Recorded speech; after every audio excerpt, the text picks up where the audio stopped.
Assalamualaikum warahmatullahi wabarakatuh. Saya Abdiana Masuroh. Di sini saya akan melihatkan hasil tugas pembelajaran tematik, yaitu modul ajar PPKN kelas 1 kurikulum merdeka. Yang awal, kata pengantar. Puji syukur senantiasa penulis panjatkan kehadirat Allah Subhanahu wa Ta'ala yang telah melimpahkan rahmat, taufik, dan hidayahnya. Tidak lupa sholawat serta salam selalu tercurah kepada Nabi Muhammad SAW. Ucapan terima kasih kepada Ibu Maftuha MPD selaku dosen mata kuliah pembelajaran tematik serta teman-temanku. Bahan ajar ini dirancang untuk mengembangkan kompetensi siswa dalam ranah pengetahuan, keterampilan, dan sikap dalam proses pembelajaran. Proses pencapaian dilaksanakan dengan memadukan ketiga ranah tersebut melalui pendekatan pembelajaran tematik. Untuk mencapai tujuan pembelajaran, maka diperlukan bahan ajar berbasis aktivitas yang mendorong peserta didik untuk mencapai tujuan yang telah ditetapkan. Penulis menyadari masih banyak kekurangan dalam penyusunan bahan ajar ini. Untuk itu, penulis mengharapkan kritik, saran, dan masukan guna memperbaiki bahan ajar ini. Yang selanjutnya ada informasi umum. Informasi umum ini berisi A. Ada identitas modul. Penyusunnya Abdiana Masuroh, instansi MI Wahid Hasyim, tahun penyusunan 2023, mata pelajaran Pendidikan Pancasila dan Kewarganegaraan, fasenya fase A, kelas 1, materinya simbol-simbol Pancasila, elemennya Pancasila, capaian pembelajarannya, peserta didik mampu mengenal dan menceritakan simbol dan sila-sila Pancasila dalam lambang negara Garuda Pancasila. Peserta didik mampu mengidentifikasi dan menjelaskan hubungan antara simbol dan sila dalam lambang negara Garuda Pancasila. Peserta didik mampu menerapkan nilai-nilai Pancasila di lingkungan keluarga dan sekolah. Alokasi waktunya 4 kali 35 menit, 2 kali pertemuan. Yang selanjutnya B. Ada alur tujuan pembelajaran yang berisi mengenali simbol-simbol Pancasila dan lambang negara Garuda Pancasila, menceritakan hubungan simbol-simbol Pancasila dengan sila-sila Pancasila. Yang C. Ada kompetensi awal. Yang pertama ada peserta didik dapat mengenali simbol-simbol Pancasila dan lambang negara Pancasila. Yang kedua, peserta didik dapat menceritakan hubungan simbol-simbol Pancasila dengan sila-sila dalam Pancasila. Yang ketiga, ada peserta didik juga dapat mengidentifikasi tugas peran dirinya dalam kegiatan bersama sesuai nilai Pancasila. Yang Do, ada profil pelajar Pancasila yang berisi beriman, berkebinekaan, global, gotong royong, mandiri, bernalar, kritis, dan kreatif. Yang E, ada target peserta didik, yaitu peserta didik reguler. Yang F, ada sarana dan prasarana yang berisi alat pembelajaran dan sumber belajar. Alat pembelajarannya yaitu komputer atau laptop, jaringan internet, proyektor atau alat permainan tradisional, atau media kartu Pancasila dan gambar. Yang kedua ada sumber belajarnya, yaitu Kementerian Pendidikan, Kebudayaan, Riset, dan Teknologi Republik Indonesia 2021, buku panduan guru pendidikan Pancasila dan Kewarganegaraan untuk SD kelas 1. Penulisnya Elisa Septriana dan Ratnasari Dewi, dan internet, halaman 40, lembar kerja peserta didik. Yang selanjutnya yang G, ada materi mengenali simbol-simbol Pancasila dan lambang negara Garuda Pancasila, menceritakan hubungan simbol-simbol Pancasila dengan sila-sila Pancasila. Yang H, ada model pembelajaran dan metode pembelajaran. Yang pertama ada model pembelajarannya, yaitu problem based learning. Yang kedua ada metode pembelajarannya, ceramah, tanya jawab, demonstrasi, dan diskusi. Selanjutnya ada kompetensi intinya.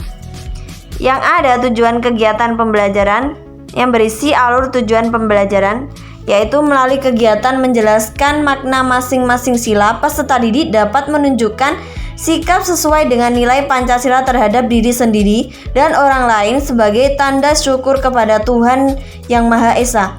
Melalui mengamati gambar simbol Pancasila, peserta didik dapat menghubungkan simbol-simbol Pancasila dengan sila-sila Pancasila. Yang B, ada pemahaman bermakna yang berisi A. Sila-sila Pancasila dijabarkan berdasarkan suku kata. Yang B, mengenalkan simbol setiap sila Pancasila. Yang C, butir Pancasila yang diilustrasikan dengan cerita bergambar. Yang D, warna seluruh komponen simbol Garuda Pancasila. Yang E, komponen simbol Garuda Pancasila.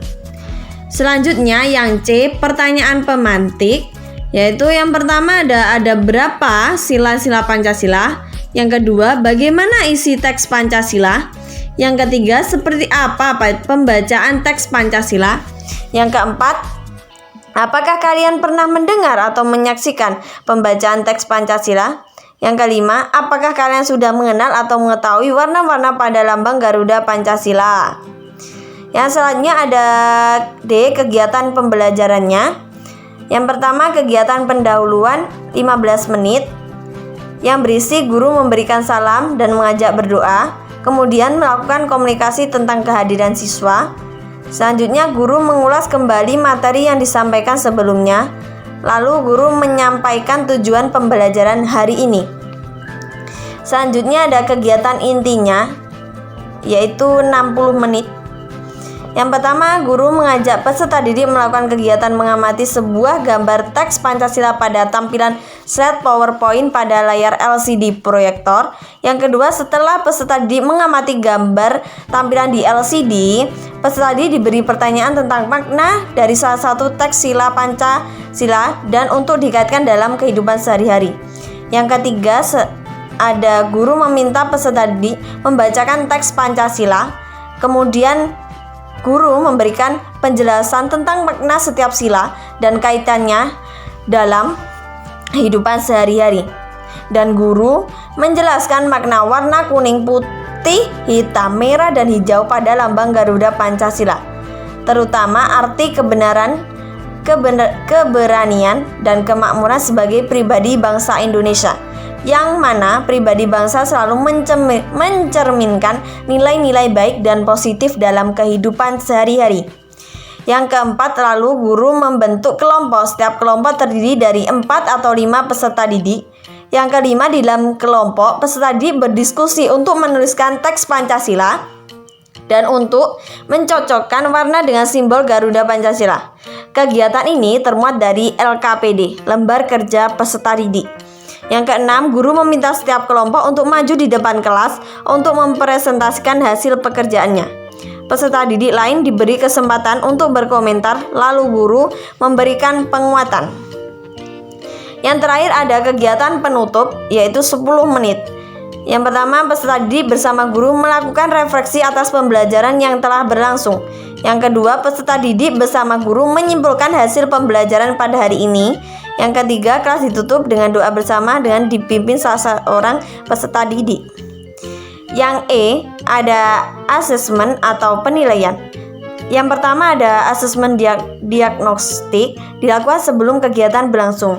Jadi, yang pertama dilakukan adalah jelaskan pemahaman Anda tentang sila-sila Pancasila. Lalu sebutkan apa saja yang Anda ketahui mengenai sila-sila Pancasila. Yang kedua, asesmen formatif yang dilakukan selama kegiatan berlangsung, yang berisi ketika peserta didik sedang berdiskusi pada masing-masing kelompok, guru mengamati dan mencatat keaktifan peserta didik yang melakukan komunikasi tanya jawab saat pembelajaran dan diskusi.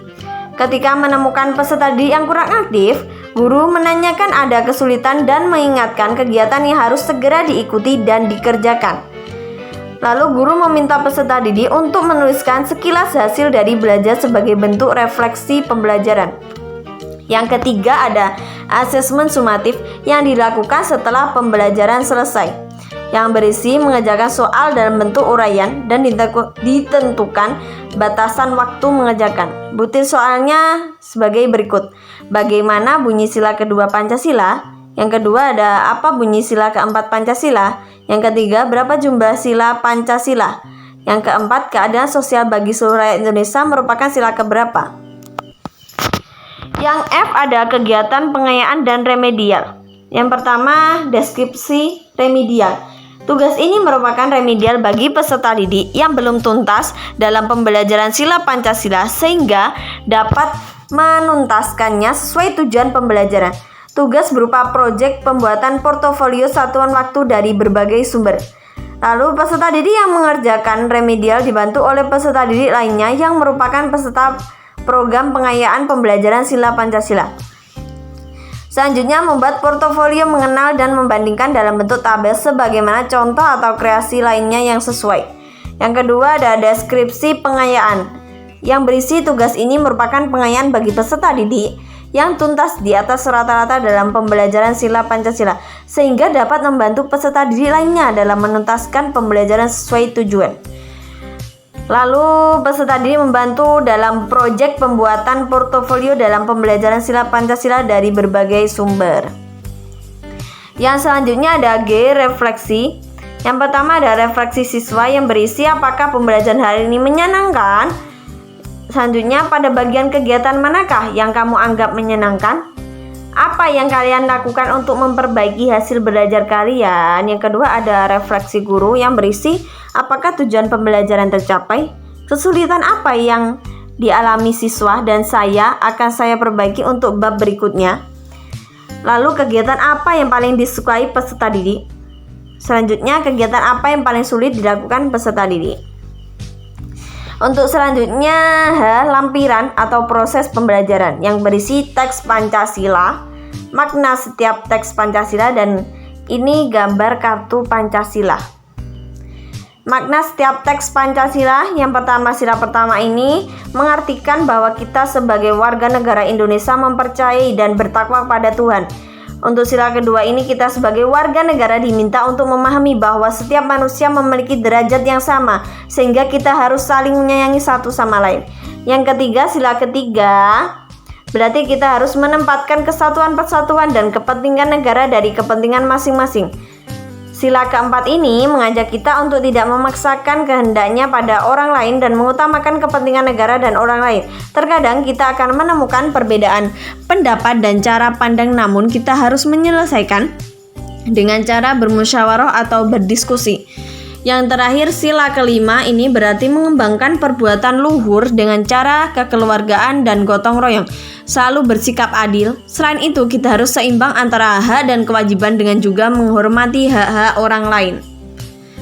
Selanjutnya, ini gambar makna warna Garuda Pancasila.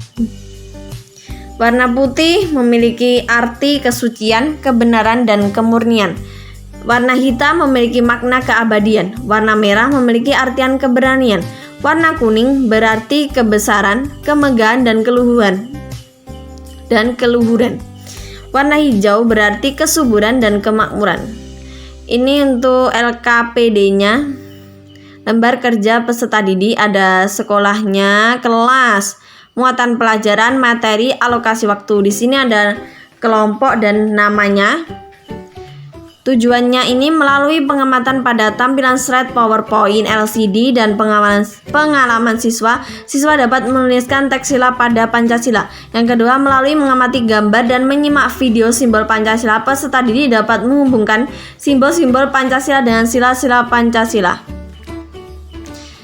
Soalnya, yang pertama, di dalam lambang Garuda Pancasila terdapat 5 sila dalam Pancasila. Tuliskan teks sila Pancasila tersebut.